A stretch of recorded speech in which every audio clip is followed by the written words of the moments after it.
எப்போது இடிந்து விழும் என்று தெரியாத அளவில் ஊராட்சி மன்ற தலைவரின் வீடு. நிறைய பேர் சொல்றாங்க தலைவரா என்னென்ன மாதிரிலாம் ஆயிட்டாங்க, நீ அப்படி இருக்கு அப்படின்னு சொல்றாங்க. எனக்கு என்னமோ தவறான பாதைக்கு போக விரும்பல சார். அப்படியே அப்ரூவ்டுக்கு வருவாங்க சார், அவங்களோட நான் எதையும் காசுலாம் வாங்க மாட்டேன் சார். யார்ட்டுமே காசு ஒரு சில பேர்லாம் கொடுத்தாங்க கொண்டு வந்து என்கிட்ட. நான் வாங்கலாமா போக மாட்டேன், நான் நமக்கு வேணாம் மாட்டேன். நம்மகிட்ட காசு வாங்கிட்டு ஓட்டு போடுறதா கூட நம்ம வாங்கிட்டு போகலாம். நம்மகிட்ட காசு வாங்கிட்டு ஓட்டு போடலையே சார், நம்ம எப்படி சார் அவங்கள்ட்ட எதிர்பார்க்க முடியும்? அதாவது ஏன் நின்னு போயிடுச்சுங்க.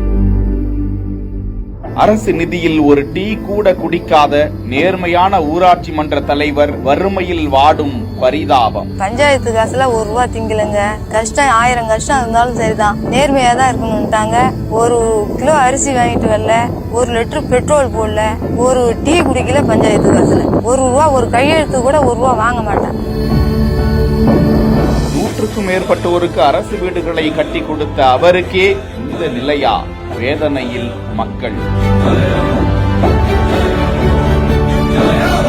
காமராஜர் கக்கன் வரிசையில் நேர்மையோடு செயல்பட்டு வாழ்க்கையில் நீதி நேர்மைதான் முக்கியம் என வாழ்ந்து வந்ததாக பெயர் எடுத்திருப்பவர் அரியலூர் மாவட்டம் தலையாரி குடிக்காடு கிராமத்தை சேர்ந்த 76 வயதான தர்மராஜ். பெயர் மட்டும் அவருக்கு தர்மராஜ் கிடையாது, அவரது செயலிலும் அவர் தர்மராஜாதான். தேர்தலில் செலவு செய்ய முடியாமல் 4 முறை அந்த ஊராட்சியில் போட்டியிட்டு தோல்வியடைந்த அவரை இவர் ஊராட்சி தலைவரானால் பல மாற்றங்கள் நிகழும் என மக்கள் 5ஆம் முறையாக போட்டியிட்ட அவரை ஊராட்சி தலைவராக தேர்வு செய்தனர். அந்த ஊராட்சிக்குட்பட்ட தலையாரி குடிக்காடு, கடுகூர், அயனாத்தூர், கோப்பிலியன் குடிகாடு, கடுகூர், பொய்யூர், பூமுடையான்பட்டி, நுரையூர் உள்ளிட்ட 7 கிராமங்களை உள்ளடக்கிய கடுகூர் ஊராட்சியில் அவர் எண்ணற்ற பல திட்டங்களை நிறைவேற்றினாராம். ஆனாலும் அந்த ஊராட்சி மன்ற தலைவர் தர்மராஜா தனது குடும்பத்தின் வயிற்று பிழைப்புக்கு மனைவியோடு சேர்ந்து ஆடு மேய்த்து அதன் மூலம் கிடைக்கும் வருமானத்தின் மூலம்தான்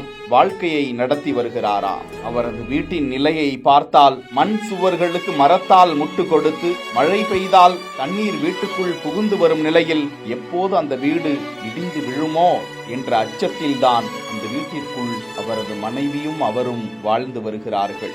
தனது பதவி காலத்தில் அப்பகுதியில் 100க்கும் மேற்பட்டோருக்கு கலைஞர் வீடு கட்டும் திட்டம், பாரத பிரதமர் வீடு கட்டும் திட்டத்தின் கீழ் வீடுகளை வழங்கிய அவருக்கு தற்போது வீடு கட்டுவதற்கு வசதி இல்லாமல் இருக்கிறது. அவர் குறித்து அவரது மனைவி பேசும்போது எப்போதும் நேர்மை நேர்மை என்று கூறிக்கொண்டே தனது தலைவர் பதவியை பூர்த்தி செய்தவர் தனது கணவர் என்றும், தங்களது வாழ்வாதாரத்தை காக்க சமூக ஆர்வலர்கள் யாரேனும் உதவி செய்ய வேண்டும் என கோரிக்கை விடுத்திருக்கும் அவர்களுக்கு அரசு உதவி செய்யும் என நம்பலாம்.